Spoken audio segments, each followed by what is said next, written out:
आइए मित्रों, फिर से आपका मैं स्वागत करता हूँ मेरे YouTube channel doctor Prakash Chandra Jha में। अभी मैं कोशिश करूंगा बीच में इंग्लिश नहीं बोलने का, हिंदी। अब यहाँ पे एक सवाल उठता है कि आखिर मैंने आपको यहाँ पे कह सकते हैं संबोधित क्यों कर रहा हूँ और क्यों किया। इसके पीछे की रीजन है, बचपन से मैं पढ़ता गया और जो संस्कार मुझे मिले टीचर्स से, परिवार से, जहाँ से वहाँ पे कभी भेदभाव नहीं दिखाएगा। हो सकता है कि रीजन रेलवे कॉलोनी में पड़ा बड़ा सारे के सारे लोग इस तरह से थे, सारे के सारे लोग अपने जैसे थे, कोई घटना ही घटती थी पूरा का पूरा मोहल्ला इकट्ठा हो जाता था। आज आखिर ऐसा क्या हो गया? एक बिल्डिंग में 8 लोग रहते हैं, 8 लोगों में से कभी किसी से हेलो हाय शायद ही हो जाता होगा। शायद इसलिए कहा कि कहीं होता भी हो कहीं नहीं भी होता होगा। मैंने ये कह सकते हैं कि वैसे लोगों से हमारी बातचीत हुई जिसको कह सकते हैं विशिष्ट व्यक्ति हमारे समाज में। उन्होंने कहा था कि मेरे पड़ोस में कौन रहता है पिछले 32 साल से मुझे मालूम नहीं। क्या ऐसे हिंदुस्तान का सपना हमने देखा है जहाँ लोग कहते हैं वसुधैव कुटुंबकम की बात करते हैं, जब आज अपने ही घर में हम कुटुंबकम, जो हमारे कुटुंब है उसको इकट्ठा नहीं रख सकते, तो वसुधैव की बात तो छोड़। एक बार किसी IITian से मैंने पूछा था विश्व शांति के बारे में दो बातें बोल दो। उसने बड़ी अच्छी लाइन कही, बोली सर मैं अपने घर को ही खुद शांति नहीं दे सकता हूँ तो विश्व की बात तो छोड़ दो। तो जब हमारा नजरिया ही ऐसा होगा, शुरू से ऐसा ही होगा। और आपको पता है कि ये आई है वो इम्पोर्टेंट, आई किसी व्यक्ति विशेष को लेता है, और वी जो होता है वो भी इम्पोर्टेंट होता है। आई मिलकर वी बनता है और वी मिलकर के आई को, वी ही आई को आई बनाता है। अगर वी नहीं हो तो आई नहीं बनेगा, अगर वी नहीं हो तो नेता नहीं बनेगा, है ना। अगर आई नहीं हो, आई भी कभी कभी इंपॉर्टेंट होता है। आई तब इंपॉर्टेंट होता है जब प्राइम मिनिस्टर के चेयर पर रहते हो, और वी तब इंपॉर्टेंट होता है जब इलेक्शन होता है और उसको चुनता है ना। और सिचुएशन कभी ना कभी काय पलट करता रहता है। अब यहाँ पे एक सवाल उठता है, जहां तक जातियों की बात मैं रोज ही सुनता हूँ, जाति गणना की बात करते हैं, तो उस गणना की बात क्यों नहीं करते हो? आपने जब नेतागिरी ज्वाइन किया था तो आपके पैसे कितने पैसे थे और अभी आपके पास कितने पैसे हैं? आप इस बात को उठाओ ना भाई। मेरे हिसाब से मुझे लगता है जाति जनगणना करने की बात ही लोग भूल जाएंगे, है ना। क्योंकि जिनके पास कभी कुछ नहीं था, धेला भी नहीं था, आज तो केला खाने, खेला तो छोड़ दीजिए, कहाँ से कहाँ पहुंच गए इसको कोई ठिकाना नहीं है। उसने 7 पोस्ट 8 पोस्ट 10 पोस्ट को इकट्ठा कर रखा है। और इस पे अगर आप करते हैं कि भैया ये भी देखो, वह नेता जब भी उसने ज्वाइन किया इस कह सकते हैं इस एरिया को, तब उनके पास कितने पैसे थे, आज कितने पैसे हैं। अगर जाति की बात होती है तो आदमी भी तो जानवर है भाई मेरे, है ना। जैसे शेर जानवर है, आदमी भी जानवर है। आदमी और शेर में इतने का फर्क है, शेर बेचारा जंगल का राजा है और ये अपनी बुद्धि लगा के पूरी दुनिया में अपने आप को स्थापित कर लिया है ना। और मुझे लगता है कि इसे दुनिया का सबसे खतरनाक जानवर कहा जाता है। शेर तो आता है एक बार आकर के खा जाता है ना, लेकिन जहाँ तक आदमी की बात है वो खाता भी नहीं, आपको मारता भी नहीं, ऐसे लटका के रखता है ना। स्थिति यह होगी कि मेहनत आप करते हो, आपके मेहनत को कोई चुरा के ले जाता है, और वह इसलिए को मक्कार आदमी है, वह कहीं ना कहीं आपके ऊपर निगाह रखे होता है। और निगाह रखने के बाद आप सोचो, आज का युग जो है वह युग है, आपके पास अगर लाख रुपया भी फिर भी मेरी मुश्किल होती है। लेकिन जब मैं लोगों से पूछता हूँ कभी कभी इन कोर्स ऑफ माई इंटरव्यू, भाई कितना कमा लेते हो, तो कोई बोलता है 4000 रुपये महीने कमाते हैं, कोई 15 कहता है, कोई 10 कहता है। आप सोचो दिल्ली जैसे जगह में वो 10,000 रुपया या 4,000 रुपया, उसमें खाना भी खाना है, रहना भी है। और हमने कभी टीचर की बात सुनी, है ना, और कभी जरूरत पड़ी तो मैं उसका भी इंटरव्यू ले लूंगा। 4 साल से एक ही स्कूल में काम करती थी और 4,000 रुपये महीना मिलता था। आप सोचो 4,000 में कैसी जिंदगी होगी। तो पहले आप एक्सप्लॉइट करते थे धोती लंगोटी वालों को, धोती पहन करके। अब तो आप एक्सप्लॉइट करते हो पढ़े लिखे लोगों को, जिसने लैपटॉप रखा है, उसने इंजीनियरिंग की पढ़ाई की है, उसकी भी सैलरी बहुत ज़्यादा नहीं है। क्या ऐसे हिंदुस्तान का सपना हमने देखा था क्या? नहीं। और मैं तो कहता हूँ कभी कभी कॉपी करने में कोई दिक्कत नहीं है, और कह सकते हैं इसको डुप्लीकेशन भी कहते हैं। कभी कभी मुझे ट्रेनिंग के कोर्स में मुझे मालूम होता है। तो किसी देश को क्यों नहीं कॉपी करते हो जो आपसे बड़ी अभी तो जनसंख्या में कम आ गया, लेकिन उसने संभाला है, वहाँ बेरोजगारी का दर कम होता था। आप भी वैसे कर सकते हो। जितनी संपत्तियां सबका ले लो ना, लेने के बाद उसको सरकारी संपत्ति बना दो, और जो लोग जिस लायक है उसके हिसाब से जो नौकरी दे दो ना, सबका पेट भरेगा, है ना। कोई जरूरत नहीं होगी किसी के सामने किसी का हाथ उठाने का, है ना। और ये हाथ उठाते हैं या हाथ पसारते हैं, इससे बड़ा निखिच काम कुछ भी नहीं हो सकता, है ना। लेकिन अब सवाल उठता है कि भाई मेरे आखिर इसको संभाले तो कौन? कोई कहता है बिल्ली के गले में घंटी कौन बांधेगी? अरे कोई नहीं बांधेगा, आजकल तो चूहा बिल्ली के गले में घंटी बांध देता है। और अगर आप चाहोगे पूरे के पूरे जनता किसी के गले में घंटी बांध सकते हो।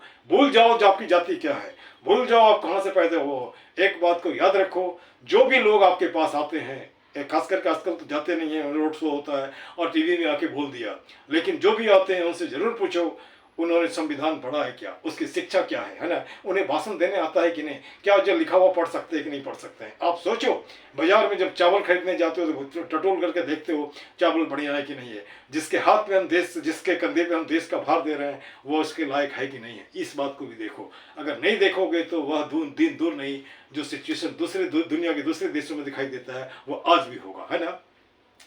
कितने दिन जाति को ढोके चलोगे, कितने दिन, हाउ लॉन्ग, है ना।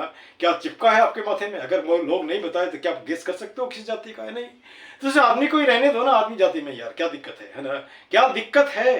अब यहाँ पे दिक्कत ये है कि नहीं, जब तक जैसे मेकाले थे तो मेकाले की बात अलग थी, उसने 4 भागों में बांटा था। 4 भागे क्या था, हिंदू मुस्लिम सिख ईसाई, फिर भी वहां बोल देते थे आपस में भाई भाई।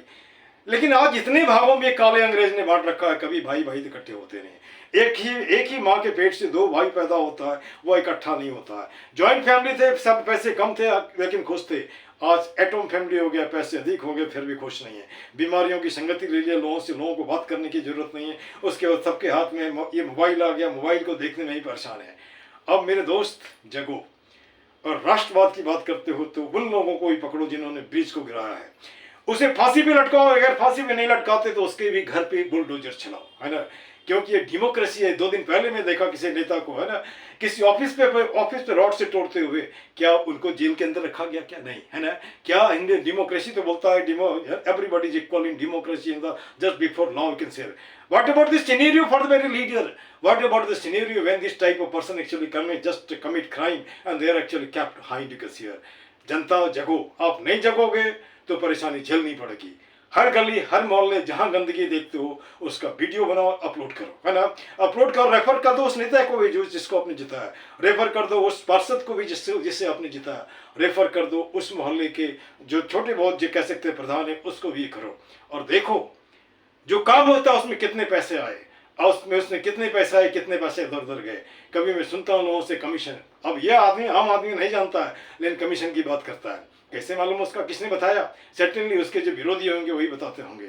तो जहाँ भी काम होता है, और दूसरी बात किसी भी सरकारी महकमे में जाते हैं, कहीं ऐसी अनवांटेड चीज़ें लगती है, अब उसको वीडियो बनाओ, सरकार भी इसको एक्सेप्ट करती है।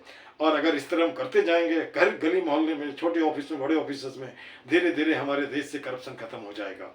और हम जो बोलते हैं भ्रष्टाचार मुक्त भारत, सच्चाई कहीं और है। बचपन से जो हमने फील किए और महसूस किए, अभी मुझे लगता है कि वह जो चीज़ें कभी, एक छोटी सी घटना में याद दिलाता हूँ।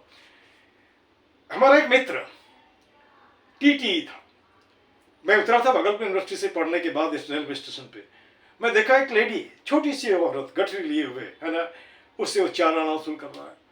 फिर मैंने उसे टोका, यार ये 4 आना क्यों इकट्ठा कर रहे हो इससे जी, है ना, ये तो ऐसे भी तो बहुत गरीब है। तो उसका जवाब था अगर हम नहीं लेंगे कोई दूसरा ले लेगा, दूसरा लेगा, इससे बढ़िया हम ले लेंगे। जब हमारी मानसिकता ऐसी हो गई तो हम कैसे सुधार लाएंगे यार। सुधार लाने के लिए कहीं ना कहीं आगे आना पड़ेगा। आपको डर लगता है अगर मैं हम यहाँ नहीं मिलाऊंगा तो हमारी वोट कट जाएंगे। आपको डर लगता है कि हम यहाँ नहीं मिलाएंगे तो लोग मुझे डिफाई कर देंगे। कब तक हम यहाँ रहोगे, कब तक यहाँ अमृत खा करके आए हो जहाँ बैठे रहोगे। मरोगे तो मरोगे, मरने के पहले कुछ अच्छा काम करके जाओ नहीं यार। गांधी को गोली मार दी गई, गांधी को गोली मार दी गई और सैक्रिफाइस हुआ और आज वो अमर है ना। आप में से भी कुछ लोग अमर हो जाओ ना, कोई दिक्कत नहीं है ना। देश में बहुत ज्यादा जनसंख्या हो गई, 145 करोड़, उसमें 2, 4, 10 अगर चले भी जाएंगे तो क्या दिक्कत है ना। लेकिन अच्छा करके जाओ ना भाई, है ना। कहीं भी जाओ, जैसे सड़क पे जाते हैं, गाड़ियां इतनी हो गई कि आदमी पैदल चल ही नहीं सकता, डर लगा रहता है कोई बाइक वाला चढ़ा देगा। और यहाँ पर आप ये भी देख सकते हो कि ये जो जिसको ट्रैफिक रूल कहते हैं उसकी धज्जियाँ उड़ती जाती है।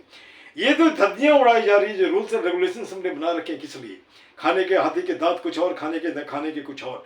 भाई उससे आगे निकलो, है ना। और आप डरते क्यों हो, आपने किसी आदमी को पार्लियामेंट में भेजा। और मैं बार बार बोलता हूँ, आप भूल जाओ कि आप SC हो, ST हो और जो कुछ हो, आप क्या हो, आप 80% जनसंख्या हो जो ये पॉवर्टी, जिस पॉवर्टी बिलो पॉवर्टी लाइन से बिलोंग करता है, या तो लोअर मिडिल क्लास है या मिडिल क्लास है। ये 20% जो पोस्ट है वो किसी को पार्लियामेंट में नहीं भेज सकता है। यहाँ आपको भूलना होगा आपकी जाति, आपको एक ही जाति याद रखनी है, पिछड़ों की जाति। आपको एक ही जाति याद रखनी है जिसके पास हमेशा समस्याएं रहती है, और समस्या से ये आदमी तपस्या करके आगे बढ़ता है। जिस दिन इस बात को समझ लोगे, वह आदमी जो सत्ता पे बैठा वह नीचे होगा, आप वहाँ जाओगे, है ना। और इसमें कोई बड़ी बात नहीं, ये तो ईश्वर की माया है। कभी कहीं धूप कहीं छाया है, हो सकता है कल का प्रेसिडेंट आप ही होगे, फिल्में बनती है, फिल्में तो समाज से ली जाती है और लोग जो यहाँ से गया वो समाज से गया है, लेकिन इतने कैलस की हो जाते हैं, है ना। कोई रेड कारपेट पे चलता है, किसी को धरती का कारपेट भी नसीब नहीं है। उस दिन मैं कहीं जा रहा था, मैं देख रहा था जाने में रास्ते में इतना एकदम गंदा काला काला काला पानी, मैंने उसके वीडियो भी बना के अपलोड किए थे। पता नहीं काम बढ़ी या नहीं बढ़ी। और मैं लोगों से अपील करता हूँ, हिंदुस्तान के किसी कोने में रहते हो, ये प्रधानमंत्री का ही एक आह्वान है कि स्वच्छ भारत अभियान हो। इसमें गलत क्या है? अगर आप जहाँ भी गंदा देखते हो उसको वीडियो बना कर अपलोड करते करो ना भाई, है ना। आप धरना प्रदर्शन करते हो ठीक है, लेकिन धरना प्रदर्शन करने में एक दूसरे को मार देते हो, क्यों मारते हो पागल? क्यों मारते हो भाई? मेरे मारने से किसको फायदा होता है? आप तो चले गए, अपने आपके माँ बाप हो सकता है कि बेचारा एकदम मुश्किल में हो जाता है, लेकिन फायदा किसको मिलता है? खादियों को मिलता है, खादियों को मिलता है। कभी आपने सोचा कि ये जो आबादी है, बड़ी से बड़ी आबादी, वह परेशानी में रहती है, लेकिन ये खादी बड़े आराम से रहते हैं, चाहे वो किसी भी पार्टी का हो, है ना। तो इन्हीं शब्दों को ख्याल में रखते हुए मेरा आपसे निवेदन है कि भाई चुनाव उसी का करो जो सही मायने में ठीक ठाक है ना। और ऐसा क्यों नहीं करते कि आप नेताओं को बेरोजगार बनाओ, आप खुद रोजगार पालो और पार्लियामेंट में जाओ, असेंबली में जाओ, अपने हिसाब से कानून बनाओ, अपने हिसाब से जॉब क्रिएट करो, तब तो आपको कोई नहीं रोकेगा। खास करके मैं उन 13 करोड़ पढ़े लिखे बेरोजगारों से कहता हूँ, खाने खोने के लिए कुछ भी नहीं है, पाने के लिए बहुत कुछ है, हाँ लेकिन हिम्मत चाहिए।